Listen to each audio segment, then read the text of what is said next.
All right, everyone, welcome back to the Midnight Magic Musings channel. I am still your humble host, the Lord Cephas, but we are joined today by founding member, by my tag team partner, by the prodigal son. The Earl of Florida has returned to the mothership. Earl, he's doing the Hogan thing. Earl, how are you doing this evening? Finally, the Earl has come back to Florida. Wait, I've always been here. Back to Midnight Magic Musings. I was going to say you are the Earl of Florida. Well, but I guess you could go away and come back. Exactly. I could have been on a long sojourn through the lower states, but I wasn't. I was just hiding in Florida somewhere. You were into the Badlands, shall we say? Into the Badlands or the Elseworlds. Why do you hurt me? Why do you start with purposely hurtful things? Because, I am the co-host that, you don't deserve, but the co-host you get. Never have truer words ever been spoken on the internet than what you just said. Thank you for one brief moment of honesty from the Earl, from the Baron, whomever you are tonight. Earl, it's good to have you back, man. I missed doing this with you. I have missed doing it as well. And I hear we have a interesting lineup for tonight that'll be fun and kind of bounce for episode 30. Or is it supposed to be 30? Whatever. 30. I can't do the hand movements and hold my screen in place. So you just handle the hand movements. I'll handle the screen holding. But ladies and gentlemen, it is episode 30 of Midnight Magic Musings. It's another stepping stone that we've reached. We appreciate each and every one of you that has come along with us for the last year and a half. We've launched Midnight Magic Musings, which is our flagship show. Sometimes we have difficulty getting together, but we have other shows as well. We have Realm of Reality, Watcher Files. We have our Combat One Wrestling podcast. We have all different things on the channel, but Midnight Musings is the channel, or the show, I should say, on the channel that started it all. So we're glad to be able to do another one and do it together. So 30 episodes of it. Man, that's way cool. Earl, thank you for coming back and being a part of this. We look forward to doing more of this with you. And speaking of Midnight Magic Musings episode 30, thank you for being here. We just ask you to do one or two things for us while you're here. Would you click that like button? That really does help us with the YouTube algorithm. But more than that, we just appreciate the feedback that you give us. If you haven't subscribed, hey, go ahead and click subscribe. And then click all. That way, anytime we upload anything from Midnight Magic Musings, and it could be the mothership show like we're doing right now. It might be our one-on-one sports podcast, our sports briefs, if you will, which we've just done several of today, being it's a college football day. You never know what's going to be on the channel, but go ahead and click subscribe. Go ahead and share this thing out on your preferred social media platform. Share it with the people. Or all of them. Share it with the people you like. If there's people you don't like, share it with them anyway. Think of us as sort of the gatekeepers to joy and happiness and positivity. Let us tear down the wall that separates you from others. Earl, how was that? Was that sincere enough? I prefer the gatekeepers to sarcasm, gallows humor, notoriously bad jokes, making Lord Cephas cry. I happen to like our terrible dad jokes. I'm a big fan of them. You can look for those on the channel as well. All right. Well, that's a little bit of the housekeeping matters that we needed to handle. So let's get into our main topics of the night if we can. And first up, it is Marvel-esque. Marvel-esque. Oh, so many things happening at the Mouse House this week, specifically in the Marvel division. Earl, we'll start with this. Daredevil Born Again, which a lot of people have been very excited about seeing, has filmed, from what we understand, from Deadline Magazine, from Forbes, and several others, filmed about 6 episodes.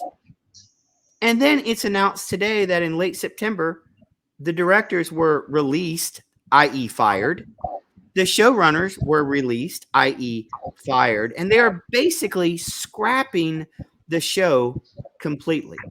Now, we can't verify this. My sources haven't told me this, but some of the things that are coming out this week are not only did they shoot 6 episodes, but the backstory that they were looking at doing, and this is spoiler territory, we'll see if they do it, is that they were going to have Matt Murdock, who is Daredevil, hang up his suit at least for a while. I know, at least for a while, because of the death or serious injuries to his 2 compatriots, who coincidentally were played by actors and actresses that are not returning.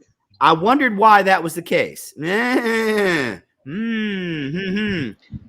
Well, apparently they may or may not change that. Now, we know Vincent D'Onofrio came out this week and said, that's just the way TV shows go. It's no big deal, because he's enjoyed playing the Kingpin, and he did a great job on Netflix.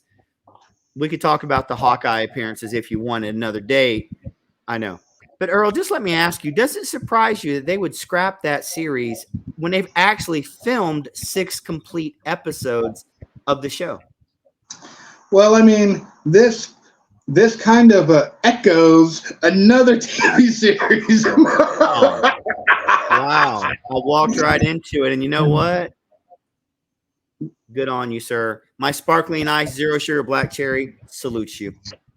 I mean, I would say that I'm aghast at what they did, but that was stretching there. That was stretching, but I'll let you have it still. Thank you. You're welcome. And but I mean, it's been done before, and not just here. DC did it to Batgirl. They put a completely finished filming, not yet quite done editing movie into the vault of Never Neverland. And so, I mean, it's been done by other places for other reasons. Maybe they're going to get a huge tax break for shelving Daredevil Born Again. Maybe, Daredevil Born Again just needs to be rebaptized. It's interesting because when you look at the Netflix TV shows, Daredevil and Jessica Jones are considered the 2 best of the 4. Also with Luke Cage and Power Fist were the other. I know.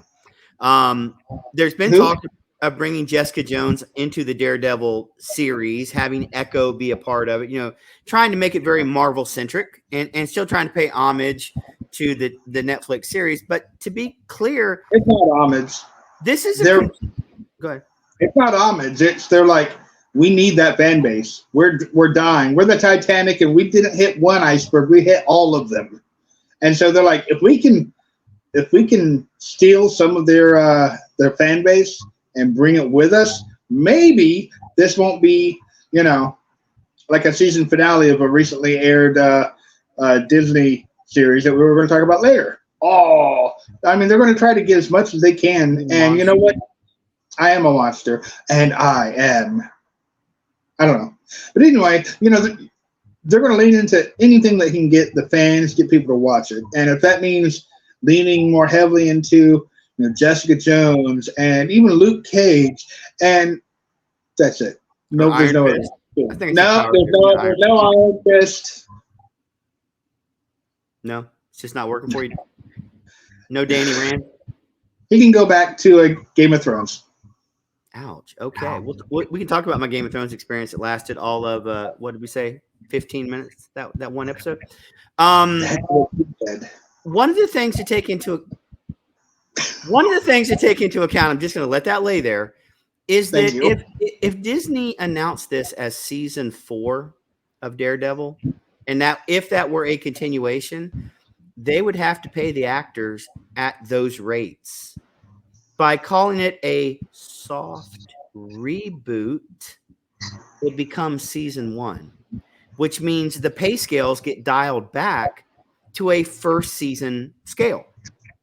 Because you have accelerators every time a show gets renewed. Well, your pay goes up, as it should. If you're being successful, of course you should be rewarded for that. That's light argument. What's that? I mean, normally that makes 100% sense.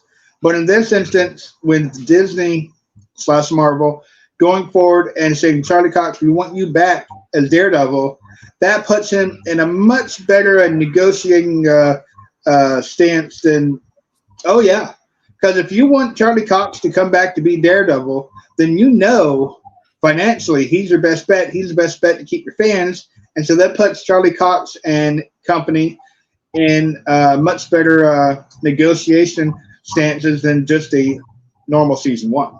So let me ask you this: without knowing the contracts, how do you think this affects him now, knowing that the first 6 episodes no longer exist? Now you can still use some of that footage. You can still roll that into later things. Does that affect him at all, wanting to come back for the second, or does it'd be interesting to see, does his contract just mean that he rolls over into the next one? There's a lot of interesting things coming out. Well, I know that with a lot of the contracts, you're contracted to a specific number of episodes for a specific number of this, for a specific number of that, for potentially this long. And there's a little bit of wiggle worm legally, speakies or whatever. So, I mean, if you've already filmed 6 episodes, you've already taken a huge chunk of your, 18 episodes? Yep. So that's a third. Yeah. So if we go forward with this, if there's a legal loophole for them to get around it, we'll see the season being knocked down to 6 or 8 or 10 episodes so that they could possibly get away from having to renegotiate another paycheck. It's so interesting to me. And from reading the different articles, it seems like they finally sat down and watched a few of the episodes and were like, oh boy. Now, we have come on this show. We try to be positive when we can, but we'll call stuff out when we don't like something. We talked about She-Hulk. We struggled with that. We struggled with Miss Marvel. I liked it very much, but the fan base did not respond with the numbers and the support they would have liked. And so their series and Secret Invasion, I'm still not sure people know it actually aired. It's a Secret Invasion. But they've really struggled their last several, not to mention some of the movies that have not really hit some of the higher marks. And I'll credit WDW Pro, who calls it the Phase 5 dive. Like anything listed in Phase 5, and all credit goes to Pro, it really has gone down. And I think Marvel's at the point where they're looking around going, well, shoot, if we don't get something right, we may be in some trouble. Not today, not tomorrow, but going forward. I mean, you look at some of the announcements they've had. You look at in the last couple of weeks, and we're going to bounce around on different things. They talked about the casting of Fantastic Four. Then they said the Fantastic Four will be all female, to which I say, okay, it could be a really good show. I'm okay with that. But it seems a little weird that Mr. Fantastic is going to be a guy. But, hey, call me crazy. What do I know? You're crazy. I mean, you're going to, The Thing, I don't think I could look at a lady and call her The Thing. They might get offended and probably beat me half to death. But again, I digress on what it could be. That's a subplot. Well, I'm starting to wonder, Earl, if they don't release some of these leaks or rumors just to see how the fan base responds. Mm-hmm. At this point. Now, up to this point, they could do whatever they wanted, and it just didn't matter. But all of a sudden, everything matters. I hate to quote Marvel here, but it's all connected. Everything matters. And to use a sports analogy, everything's great when your team's winning. But when you start to struggle and losses begin to compound, guess what? A lot of chatter about what you should do. Well, remember, why can't you be like you used to? That's just the human nature. We build up, we love to tear down. Well, I think the reason Marvel's under the gun and in such a spotlight right now is because before this year, you had Spider-Man No Way Home, which was just a monster. You had Doctor Strange 2, which made money. It did. It was right at 700, I think. Well, yeah, it was over 800. It just depends on what the reshoot cost ended up being. Is really going to tell the tale of how much they really made. And then you have Black Panther Wakanda Forever, which is, again, it was a win. Wasn't what they wanted, but, the passing of Chadwick Boseman and not bringing back Michael B. Jordan, you're starting over pretty much. So for Marvel, my loss here in February, we remember Ant-Man and the Wasp. I love you. We're not going to talk about that. No, brother, we won't. But, I mean, that was Marvel's first implosion. Right. I mean, that was their first implosion. Mm-hmm. And so this year it's just been, they're getting body shots, kidney shots, haymakers. They're getting beat But if you go and you're like, oh, what's going on? Marvel's destroying itself. But if you go over and look at DC, they haven't had a hit in what 3.5 years. Since what would have been their last hit? Aquaman, probably. Aquaman 1. Yes. Well, the second one hasn't even come out yet, so I'm assuming still Aquaman 1. Because you had Wonder Woman. Wonder Woman 84 didn't do well, but I can't blame that on the movie. It was COVID. Now, if it come out other than COVID time, it would have been bad because the movie was atrocious for multiple reasons. And I wanted it to be good. My daughter wanted it to be good because she's a big Wonder Woman fan and a very big and woman empowerment. But the only empowerment there was. It's a family show, so moving on. Then you had the Suicide Squad, which, I was watching it with my kids at home, and it lost me about 20 minutes in. Not because, there's no reason to have, it's a scene where two of the super squads, the Suicide Squad were coming in and they're kind of like doing a game who can kill the most people in the most interesting ways. And during the scene, you have a guy walk out of a house, complete frontal nudity. Just in the wind. And it was a brief, 1 second glimpse. But I immediately turned the TV off and I'm like, why? There was no point in it. There's no point for the story. There's no, the shock factor there was no point to it at all.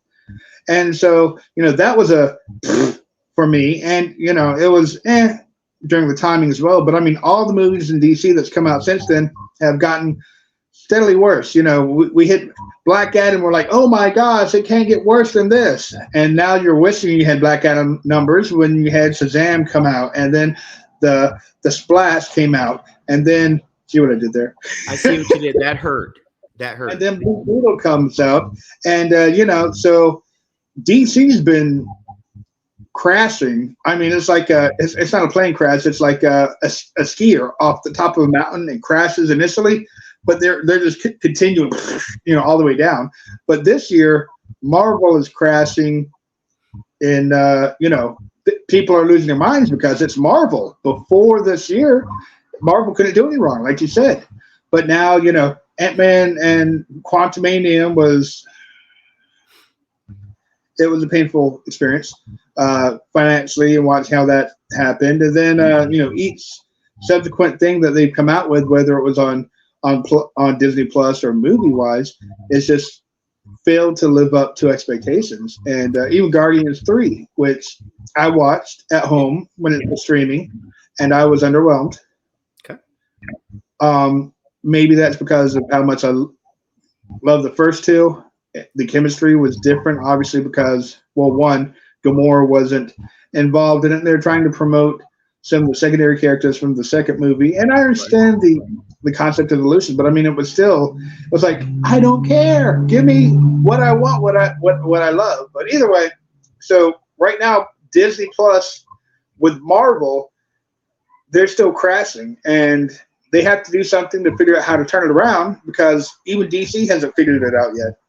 And that's scary for such a large, company that's HBO, Warner Brothers, all the different, connected studios there. Look, man, you got HGTV, you've got Discovery, you've got TLC, you've got TBS, TNT, Turner Classic. You've got all that stuff. Bleacher Report Sports, they do pay-per-views through that. That's how AEW Wrestling does their stuff. You can get it on Fight Network, you can get it on regular pay-per-view, or you can get it through Bleacher Report. There's so many different things. And by the way, the rumor is that at a certain point, they're going to start doing monthly pay-per-views and put them on Max. So we'll see how that goes. Stay tuned for some discussion on that someday. But I really wonder if they're just not trying to keep this thing going for DC. And I know we're all over the place, just to get a buyer to buy it, to get a buyer to buy Warner Brothers. Yep. Just keep it alive long enough. And I wonder sometimes if James Gunn wasn't just hired to put a face on it to keep it going long enough to sell it. Yeah. Because the movies have not been good. They are what they are. I don't blame James Gunn for that, but all of a sudden he's going to have to start rolling out some movies here eventually. I do blame James Gunn. I'm saying at some point you're going to have, what was it, the Creature Commandos? Creature That's Commando. going to be interesting. You've got Superman Legacy still trying to cast. I mean, it's kind of dicey over there, but Marvel's starting to feel, we had a hurricane come through about a month ago. You're feeling the outer bands of the storm a little bit there at the House of Mouse, and I think there's I think you're going to see some reorganization. I think you're going to see some things shoved and pushed back. We saw Agatha get pushed back to next year. I've read the information behind it. It's not exciting to me. It's not that I don't like her. I love the actress. The actress is just out of control. Catherine Hahn, good Lord, that woman. I just don't know if these secondary characters are what Marvel needs to build the fan base. Now, I will argue this. If you want the secondary characters for your TV series, I can see building a TV franchise off secondary characters. But if you're going to do that, you better knock them budgets down. Yeah. You better I mean, Ahsoka was over $200 million. Are you kidding me? Knock it down to where it's a manageable budget. Now, this is not a comparison. We'll talk about this in Triple M Overtime. Five Nights at Freddy's. Oh, wow. Yeah. It's coming out in 2 weeks. Got a $25 million budget. It's already made its money before it ever came out. Because you know what? Peacock and Universal paid it for day-and-day distribution. The day it comes out in theaters, you can rent it at home or watch it. And I guarantee you they will still do extremely well. Oh, well, extremely well at the theaters because the $25 million budget with a built-in fan base, now we're talking. Well, I can tell you, I think on the 28th of this month is when it comes out in theaters. It streams on Peacock on the 28th. Yep. Now, day and day. My family loves horror. For the life of me, I don't know why, but they love horror, right? They want to see this movie so bad, but they want to go see it in theaters before they turn around and then watch it again on at home. And so I'm like, what? Why? We can just watch it at home. But they want the experience because, it's a franchise, a video game franchise, and it's got all these different things going on that have a solid fan base. And from everything I've seen from the trailers and everything, they're giving the fans what they want. You shut your mouth with that kind of talk, sir. What is this giving fans what they want stuff? And let's face it, the horror franchise, it's a niche category. But if you give the fans something to watch that isn't crap, right, you'll have repeat customers. You'll have good word of mouth. And let's face it, most of these horror franchises that are doing well right now, they don't spend $50 million on the budget. They spend usually between 10 and 25 million, like you said. And they clean it up every single time. Look at the Winnie the Pooh, Blood and Honey. Oh, the Blood and Honey. Yes. Despite the fact that, in Florida, a fourth grade teacher got in trouble for showing it to his class for about 30 minutes. The fact of the matter is it was Winnie the Pooh though.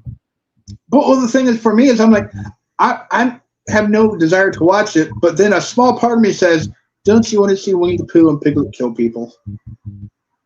And a part of me, most of me says, no, that's sacrilege to what I grew up with. But then a part of me is like, Do I?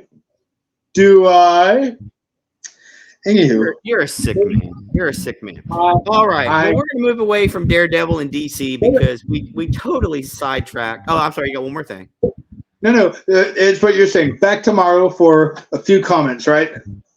The not Marvel in general, but the Marvels in specific.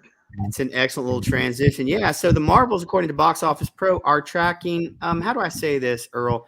A little bit low.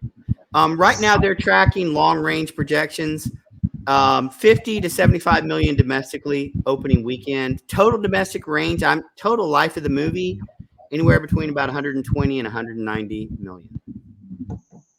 Let that sink in for a second. 50 to 75 million opening weekend. That is less than the Eternals got during COVID in theaters.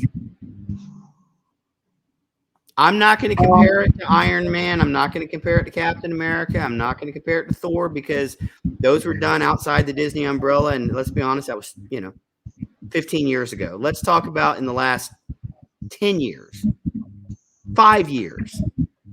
That's not good, dude. And my love for Kamala Khan and Miss Marvel. But I can see why they've pushed this thing back 3 or 4 times. Because I think even they know that it's going to be tough. It's going to be tough treading when you've got Hunger Games coming out. They've got another Disney movie, Wish, coming out 2 weeks after the Marvels comes out. You're competing in the family market with yourself again. Earl, help me. Help me, Obi-Wan. You're my only hope. Exactly. And Obi-Wan says, you're on your own for this time. Now, so I got a question for you, Lord Cephas. For the Marvels, the first Marvel came out between Infinity Wars and Endgame, correct? Yeah, it was in between. And what year would that be? 17. And we're in 2023. So we're looking at what, almost 7 years between the first one and the second. Yep. The first one made over $1 billion, and for me, I enjoyed it because it was a trip down nostalgia lane. In all honesty, I mean, no Blockbuster, no doubt, and all these things. You got Coulson back for a little bit, and all these different, so for me, it was a fun, it was fun, and it was presented as kind of a need to see in order to know who these people are for when the movie came out, following. But there aren't a lot of fans of the character and the actress as a character, is what I'm saying. Brie Larson's portrayal as Carol Danvers and Captain Marvel didn't get as much traction as Disney had hoped. Would that be fair to say? I think so.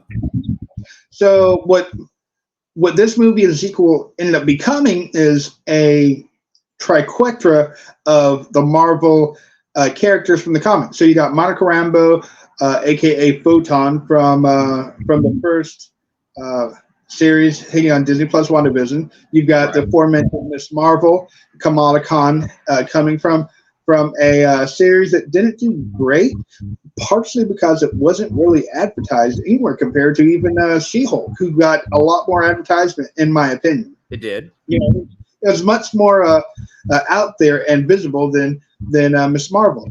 So they decided to turn this, sequel into a trequel. Okay. Wow. Is that going to help them? Is it going to hurt them? Or does it really matter? I don't know, because when they put Miss Marvel on ABC domestic television, didn't do well there either. Even after it had been out on Disney Plus for months, they tried it just to fill gaps in the schedule, and it just didn't hit what they need. And so I'm just saying, if this is not the win they're looking for, they're really going to pin a lot of hopes on Deadpool 3 when it comes out.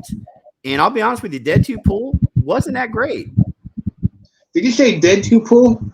I meant to say Deadpool too. Excuse me. I didn't think it was as good as the first one. So we're going to see. I mean, that's a lot of eggs in the basket for Deadpool to be able to do. Even though it's a very popular franchise, you're putting a lot of pressure on a movie that really doesn't deserve that kind of pressure. It's not Superman or Batman or Iron Man. Right. Hey, Earl, can we pause for 1 second? Yes, absolutely. All right, Earl, we are back after that short break. You were talking about the Marvels. The triumvirate is the term I will use. Finish your thought, though, about the Marvels, the three of them.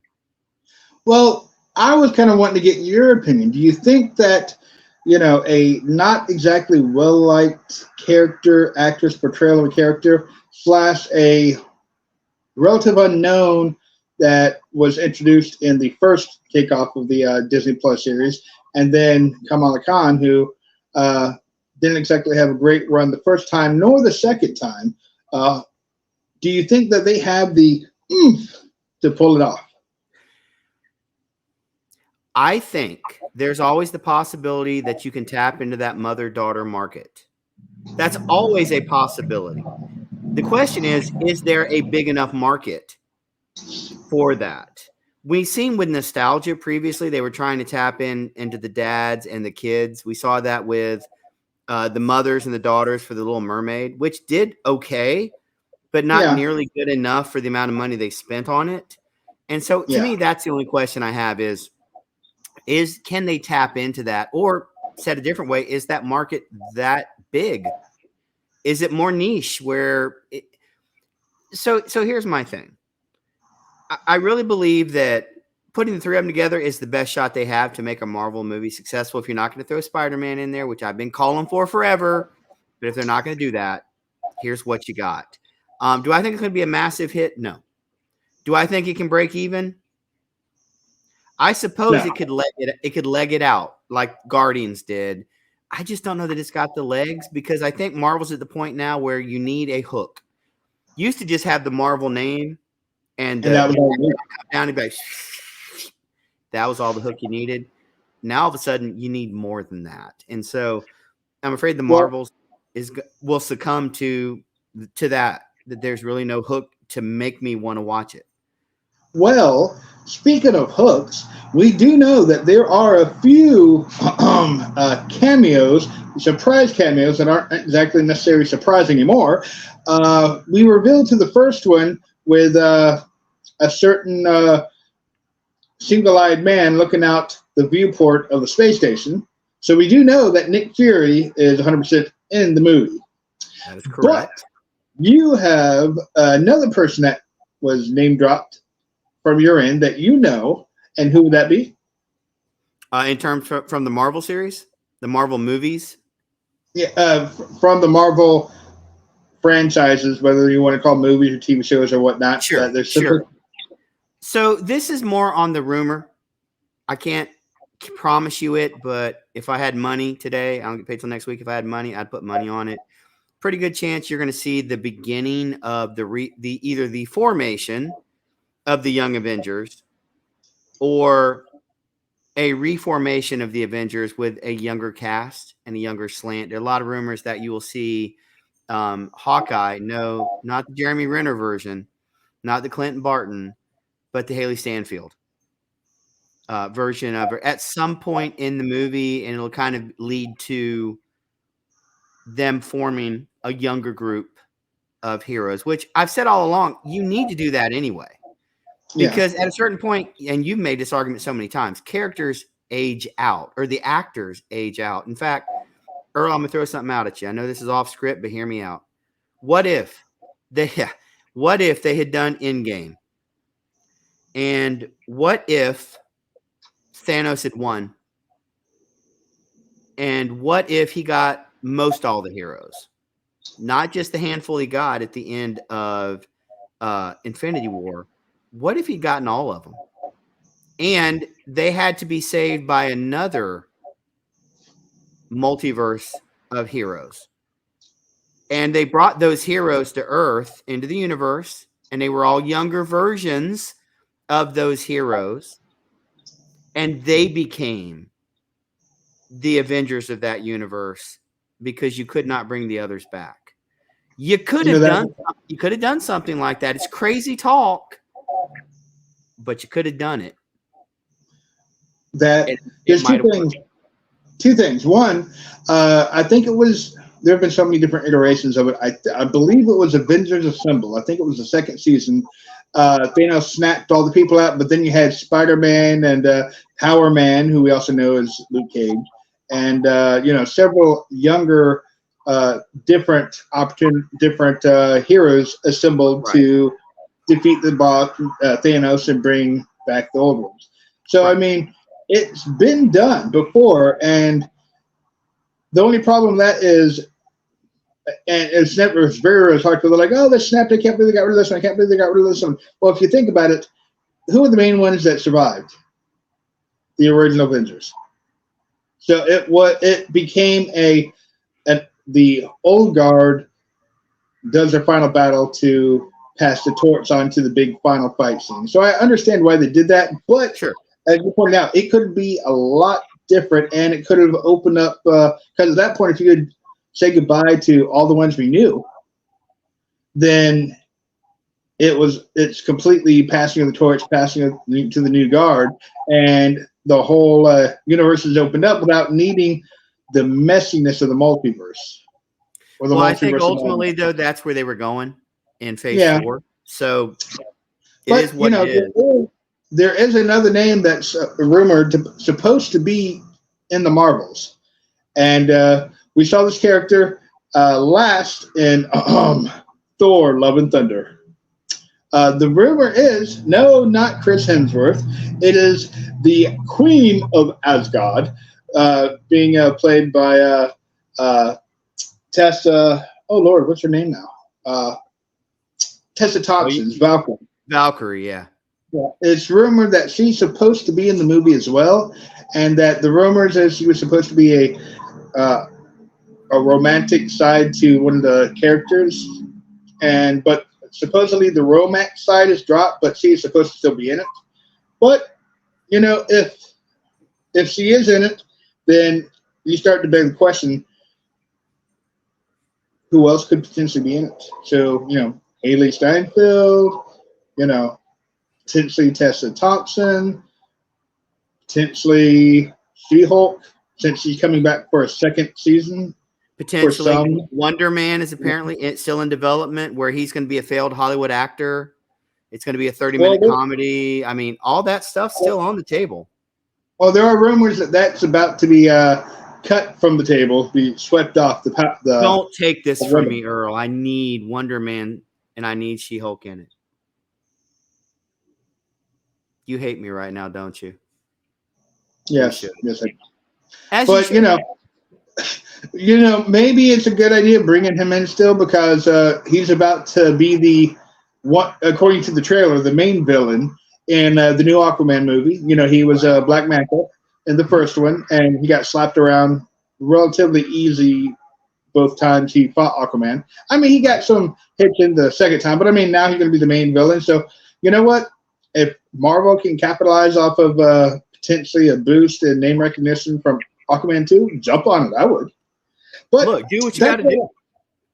Yeah. So, I mean, I'm curious if they're going to, because the ones we're hearing are women who are coming back. So I'm wondering if they're going to maybe lean a little bit into the women fight scene from Endgame, lean a little bit into that. Like the A-Force idea, where basically was the Avengers involved. I think that's a real possibility as well. Because that's 5 women, 5 superheroes. So, I mean, if it's a possibility. If you think the Marvels can't do it on their own, why not, bring in some other women to help make this team, So, I don't know. That's all I got with Marvels. There have been a lot of discussion on, moving into an A-Force where it's all female driven. I don't have a problem with that. Again, I just want a good story. If you can't produce a good story, it doesn't matter if the characters are male or female. It's not going to be very good. So make it what you want, but give me a good story.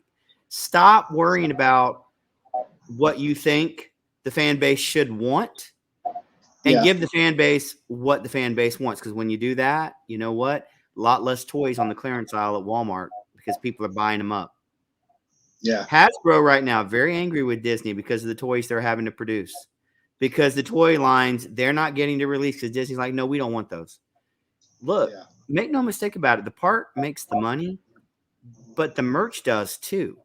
You got to put stuff out there people want, that kids want to play with. If the kids don't want to play with it, then we're counting on collectors. I don't know how many collectors are collecting the 3 characters from the Marvel movie, or from the Marvels, I should say. Maybe. Sure. Why not? Some of the Hot Toys are very cool, very stylistic designs. Easy there, Tiger. Easy. The way you said that, maybe. No, Hot Toys is a company. Thank you. Gee. Okay, thank you for the clarification. My goodness, why am I surrounded by this Lord? All right. That's about as much Marvel talk as I can possibly take tonight. What about Ironheart. That's been pushed back as well. My Yeah. understanding is it's been shot. Well, the So rumor is Alden Ehrenreich, who played Han Solo in Han Solo, is going to be in the Disney Plus Ironheart series. I don't know what role he's supposed to do, but I was like, it's interesting-ish. I don't know if I'm excited or anything, but the rumors are he's supposed to be playing he's going to be playing Ezekiel Stain, who is the son of Obadiah Stain. I'll So just you say know exactly what that means. what? There's going to be a suit involved? Of course, we're going to have, the good guy and the bad guy is going to have nearly identical powers, so they can fight it out and let morality win. I'm just going to say this, Earl, to you.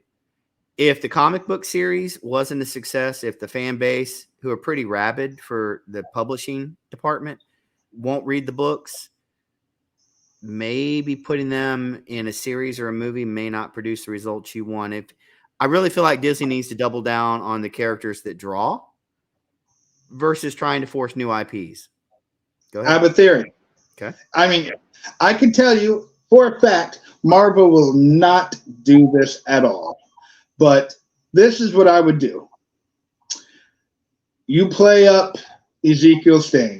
You build him. You show him to be brilliant, a billionaire, morally ambiguous, all these things. And then in the final battle, he kills Ironheart, making him the big bad, potentially, of a Marvel film, a group of superheroes trying to bring him down. You push him, and you just turned Ironheart, who is supposed to be, the next step, and nobody's going to expect it, and you just elevate this villain in a way that hasn't been done since Infinity Wars. What do you do with Kang? Kang is the big bad of the Marvel universe right now. Okay, let him, but he's a cosmic big bad of the you multi. can have more than one big bad. That's fair. And so, I mean, use this. Create Ezekiel Stain and have him destroy Ironheart at the end by sheer villainy or, his ambiguous. She can have a sacrifice. Who cares? I don't care. But build him and go, boom. Now we have something that hasn't been done on DC or Marvel, where you literally have a first season or movie of the hero and you just kill them to turn this two-dimensional villain character into a three-dimensional big boss. There is no way on God's green yet luscious earth that Marvel would ever sacrifice Riri Williams for that. But, they wouldn't, but you know what? If it were a comic book, oh yeah. And the reason is you can bring her back down the road. Yeah, well, you can do that in the movies too. Come on. But the movies don't seem to do it as well as the comics have through the years. Everybody's died or had some variation or a what do they call it in Loki? A variant. Yeah. I'm like, now we're using the variant term. Just shoot me now. But by the way, Loki season 2 has dropped. I did watch episode 1. I'm going to watch episode 2 tonight. Now that it has dropped. See, episode 1, I have absolutely no idea what's going on. It's trippy. It's trippy. I just want to sit there and go far out, man, because I don't understand it. I'm here for it, but I have no clue what they're doing. I'm just surrounded by the Wonder Twins, Lola and Henry. They're like, Daddy, what are you watching? Babies, I don't know. And I just watched the first episode like, wow. Now, is that the kind of wow that says, is that the kind of wow that most people are going to tune in for a second one? Or is that kind of a wow where me and you are going to be like, we have to see if this train is going off the cliff or if it's actually going to, go to Back to the Future and see what I did there?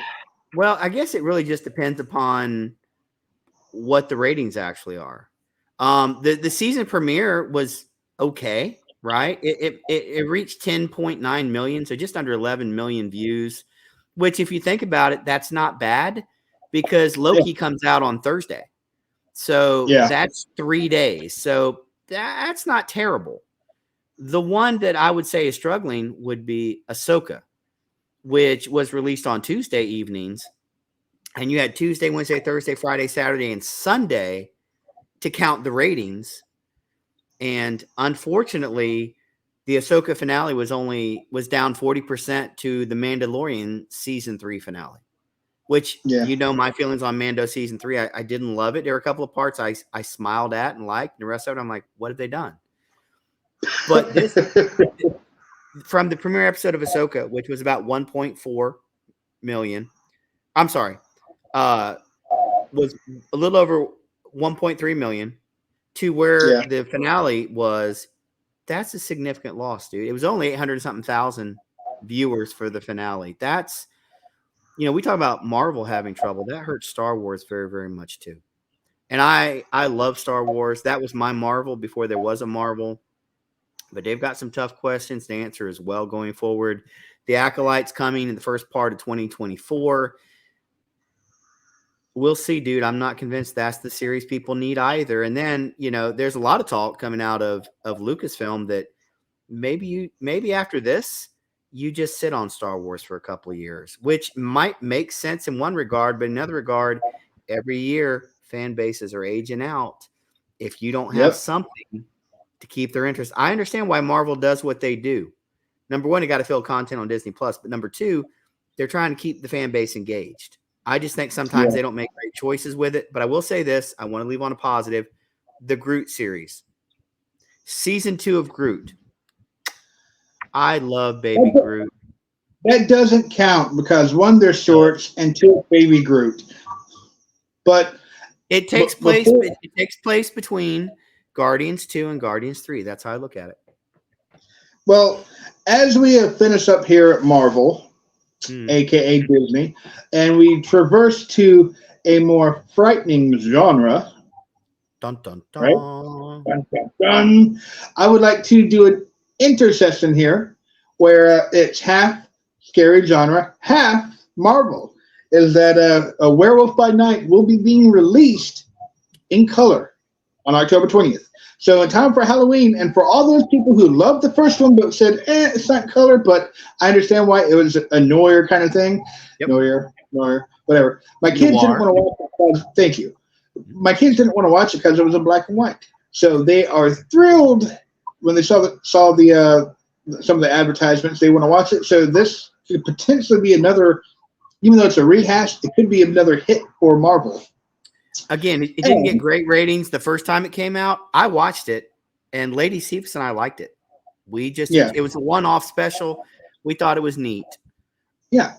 But again, now that it's in color, it might get more fans. You know what that reminds me of is Suits, which has gotten a brand new life on Netflix, and now it's the number one show for like 12 straight weeks streaming or in the top 10. The show's been off the air for 4 years.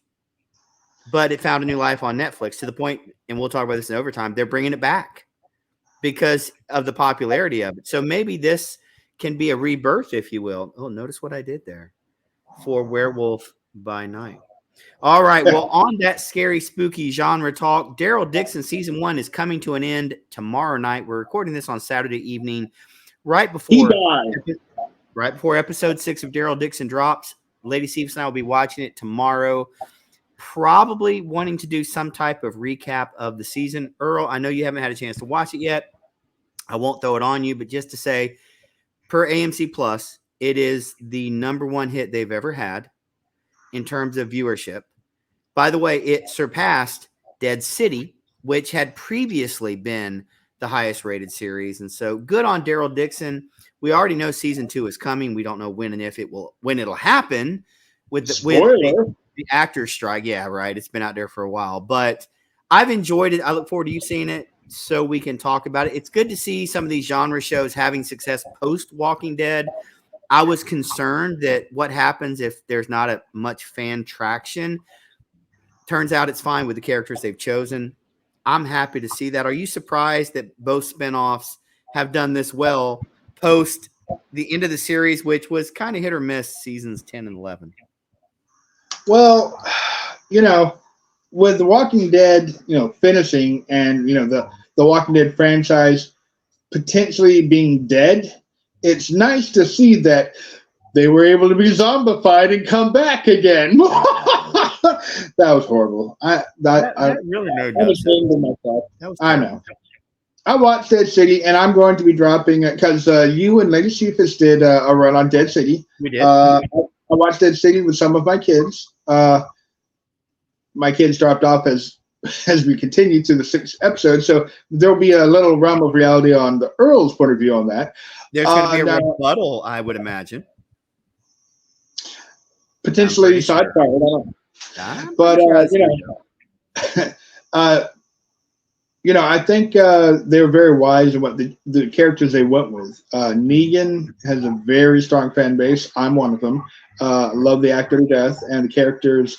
The character, when they were able to do some of the flashback episodes with him, I think added some depth and humanity that before he was just a psychotic, amusing, crazy man who was a bad guy.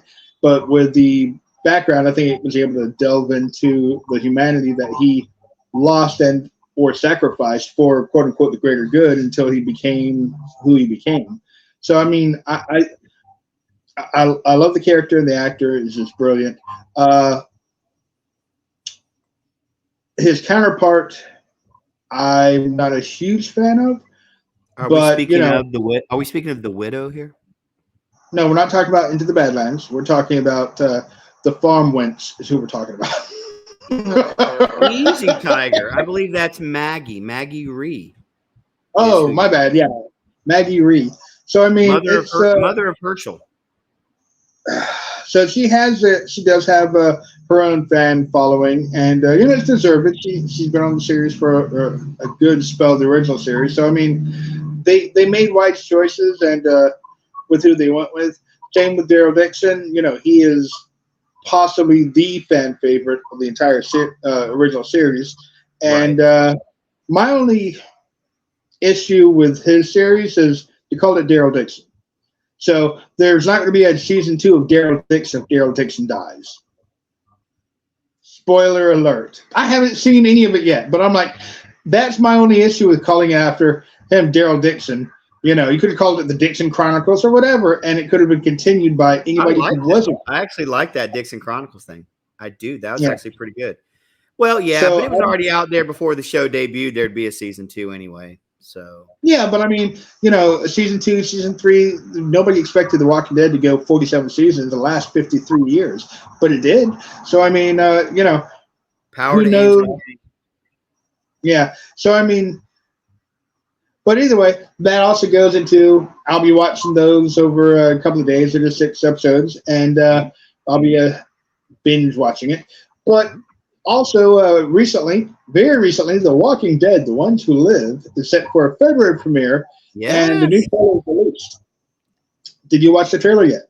That's on my list of things to do tonight. Unfortunately, I had to work real jobs all week, so I didn't get a chance to do everything I wanted, but I will be looking at it tonight. You have failed this Midnight Magic Musing fandom. Arrow to the heart. Thank you, Stephen Amell. I appreciate that. You have failed this. But, this is the only one that has me worried of the 3 spinoff series because Andrew Lincoln I absolutely love. I loved his character all the way through. And then he left. I understood why. And then Danny, what's your last name? I can't pronounce it. Thank you. I was like, I'm going to butcher it. His character was on for another season technically? Yeah, about.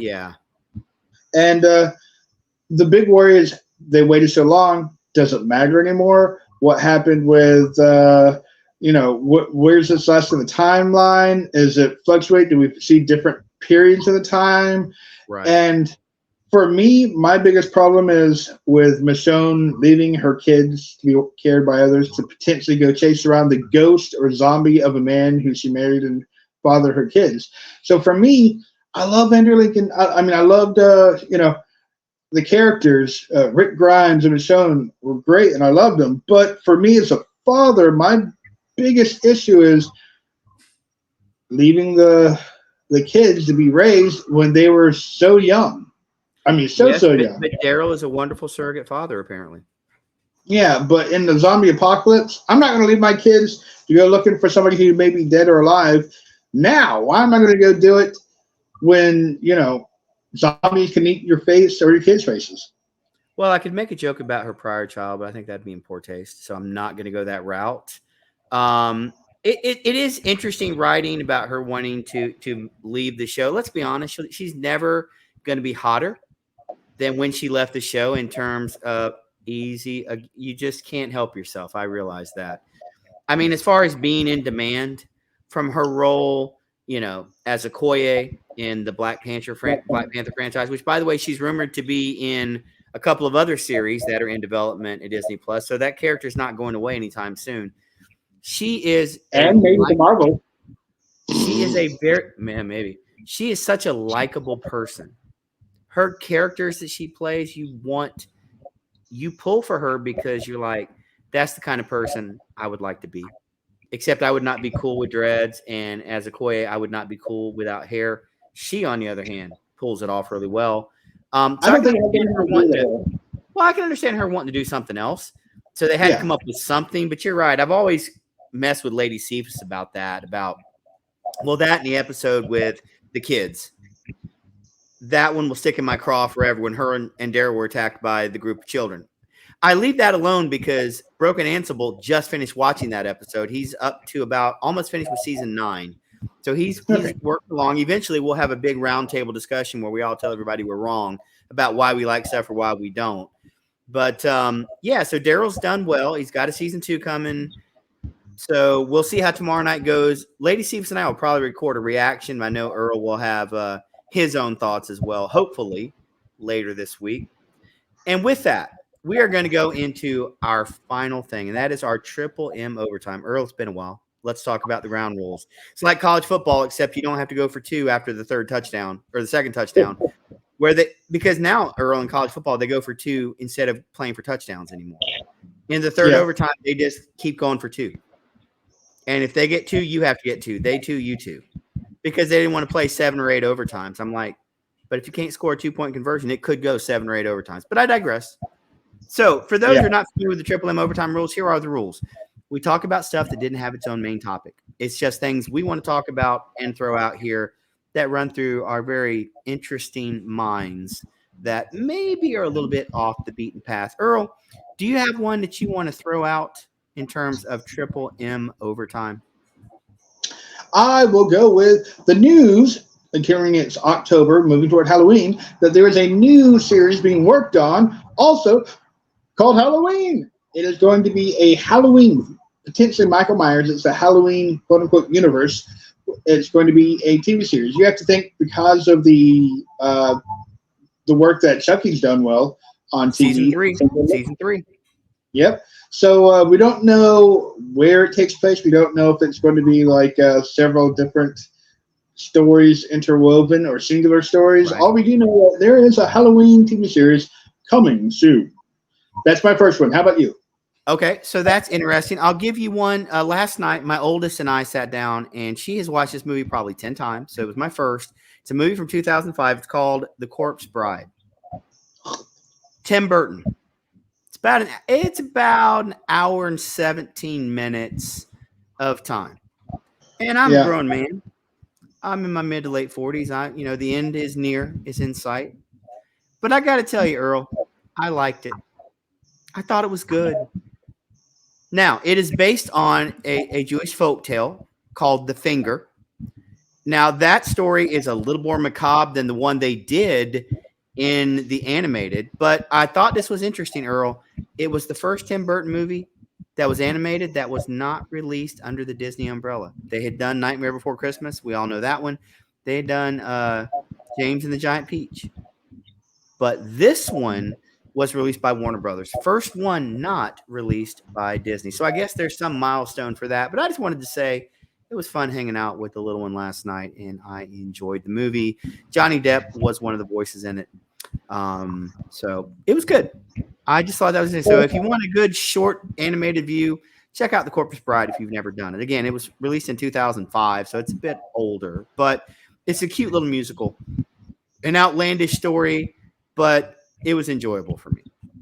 Yeah.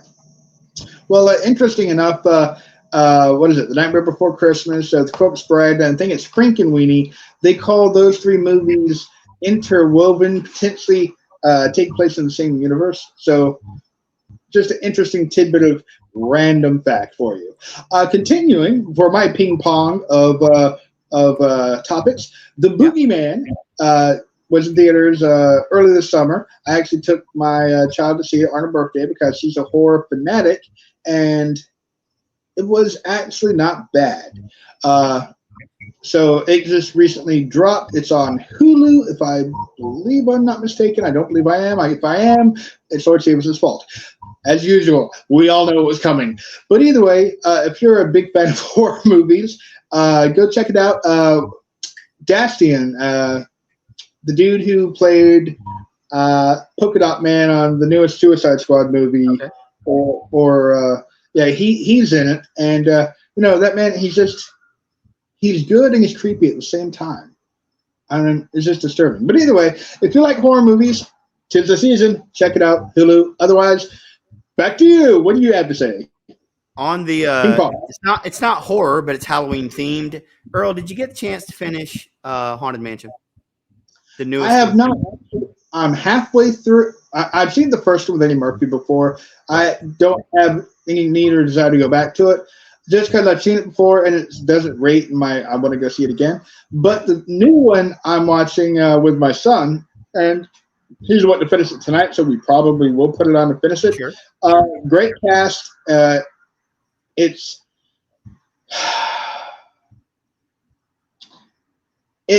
entertaining enough that I haven't said I'm not finishing the movie. Right. So I'm reserving the right to one way or the other. I'm only halfway through it. I know Lady Cephas saw it, and I don't know if you watched it or not. I watched it. She's watched it twice now. I only watched it once. So I'm only halfway through where they just got the group together. I'm not going to spoil it for anybody. It's on Disney Plus, guys. Check it out. But yeah, Danny DeVito, Owen Wilson, Rosario Dawson, the main guy. I can't remember his name, but he's a good actor and everything. I put him in. He plays a bunch of different roles. He's almost like a character actor. But I mean, there's a good cast there, and I'm halfway through it, so I'm reserving judgment one way or the other. But I'm still entertained enough to watch it. What are you? Are you saying yay, nay, thumbs up, thumbs down in the middle? I am enthusiastically thumbs up. The little boy, I thought was great. Fresh face, good job on that young man acting. I was happy to see Rosario Dawson get to do something with Disney where she had some personality. Unlike Ahsoka, where she did actually smile in one of the episodes. She smiled in one of the episodes. That was big. I thought she was good in this. I thought everybody was good. Finish it. We'll talk about it on maybe a Realm Reality or something. But I will say this, and I said this to Lady Cephas after we watched the movie the other night. Why did they not release this in October versus May or June or July? Because it was not the silly little storyline that you would expect from the ride. It is not. It is far deeper and darker than Disney typically goes. I was surprised by that, but I'm going to say pleasantly surprised. I enjoyed it. Enthusiastic thumbs up for me. Lady Cephas is out of town tonight, but I'm sure she would give it a thumbs up as well. I'm glad I saw it. Again, disappointed that the marketing department missed on that one. Who greenlighted that? How do you not release it in October? I don't know. I really can't answer that question. Continuing with the theme, riding on the waves of the first movie was Meg 2. See what I did there? Starring Jason Statham. Swimming upstream, are we, with Meg 2? Mm-hmm. Just keep swimming. Okay. So obviously it's in the genre of horror, and tied very closely with the genre of horror is comedy. And, well, Meg, the Meg, had a good balance of the jump scares and comedy. I wouldn't even really consider it a horror movie, but it was horror-esque in that it tries to give credit to Jaws while being comedic and having Jason Statham. And it did well enough to have a sequel. Meg 2 tried to double and triple the everything, and go watch the first one again. Meg 2, sink. Meg 2 was harpooned without a harp. Meg 2, you're literally going to pull every nautical joke you can think, is coming our way. The Meg 2 did pop up last night for me, and I just kept on scrolling just to let you know where I am. I've never seen Meg 1 because I don't like big sharks. And that's from a guy who watched Sharknado, all 57 of those. That's not true. I still have not seen the last one. That is the one I have not seen. But I did watch the others, and yes, I was strangely entertained by them. I'm not ashamed to admit that. All right, I've got one off the beaten path. Ooh. Last night, Lady Cephas is out of town. She out of town tonight too, doing a family thing. I decided I'm going to sit down and watch wrestling. So I pop in wrestling on the Roku machine there to see what's available, and there's a movie. It's a horror movie about wrestling.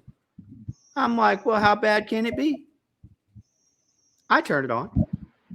I'm like, I'm not even going to tell you the premise in case somebody wants to watch it. Go find it yourself. I'm not going to encourage it. Turn it on. I'm watching it. There's a wrestler running through the woods.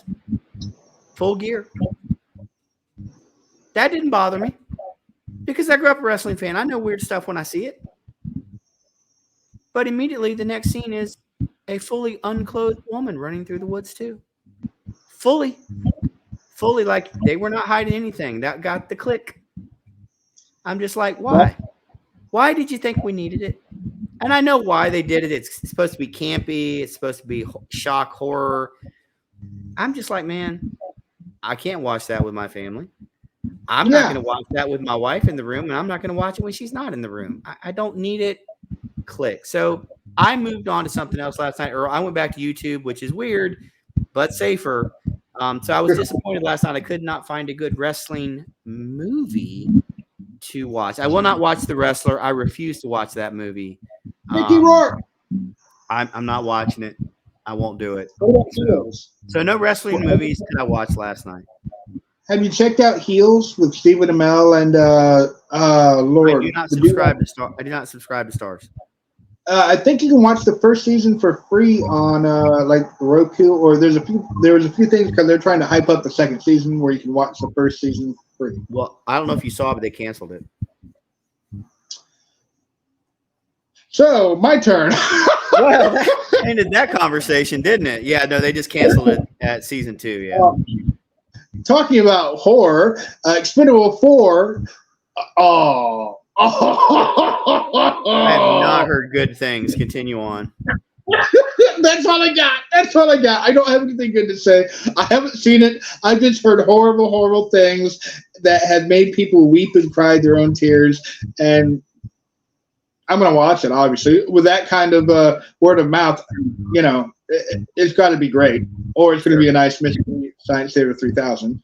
But either way, it's definitely going to check it out. But, so I don't think there's going to be an Expendables 5 in the future. So well, but here's the thing, dude. It may not play well in North America, but if it does well overseas, that's the Fast and the Furious model. That's the Transformers model.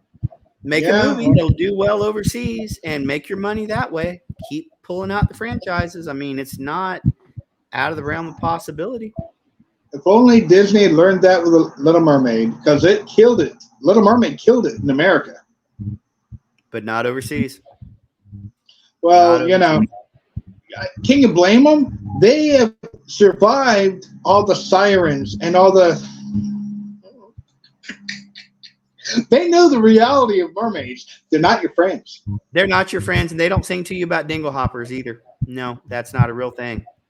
Which, by the way, Earl, there are some very fascinating stories in some of these other countries about the sirens and the horrors involved. Now, Disney will never touch that, but it's out there if you want to go looking for it. Some very interesting, I'll say, things out there. All right, do you have another topic? The only topic I have is, go read the Grimm fairy tales. You'll learn that all these happy endings, it's not the truth. You know what? But I should put a spoiler there because most of these don't end well, and most of them end very badly. But the whole concept was You better be good, or the boogeyman's going to get you. So our for the last 100 years, we've turned cautionary tales into lighthearted things. So now we don't have any things that try to keep us on track, like eat your food or else I don't know where I'm going with that. My brain's fried. Too long. Let me just help you out with this to bolster what the Earl has said. Think about the story of the boy who cried wolf. It's a horrible story. The boy and the sheep get gobbled up at the end of the story. And most people take that as a cautionary tale of don't say things that are not true. I choose to side with Mr. Garrick from Deep Space Nine. The true story, the true lesson from The Boy Who Cried Wolf is never tell the same lie twice. That's what I learned watching Deep Space Nine, and it's made me the man I am today. All right, Earl. Well, we are just about out of time. We want to thank you, the audience, so much for taking time out of your busy schedule to listen to us, to come be a part of this menagerie of insanity that we do. We ask you to click that like button if you haven't done so. Please subscribe if you've not done so. And share this thing out on social media. We appreciate all your feedback, all your comments. Earl, I checked right before we went to broadcast. We are actually up to 159 subscribers, which for us that's a big number. We're growing slowly, but we are growing. And to the audience, for everybody watching, everybody listening, we have you to thank for that. So on behalf of the Earl of Florida, I am still your humble host, the Lord Cephas. We want to thank you for listening. We want to thank you for watching. We will see you back here over the next several days with a little bit more long-form content. You will still find our terrible dad jokes most every morning. You will still find our sports updates on the weekends and when significant things happen. And you might even find a Combat One wrestling podcast or information being dropped as well. All right, everybody. Thank you so much for listening. Thank you so much for watching. Take care, everyone. We will see you soon.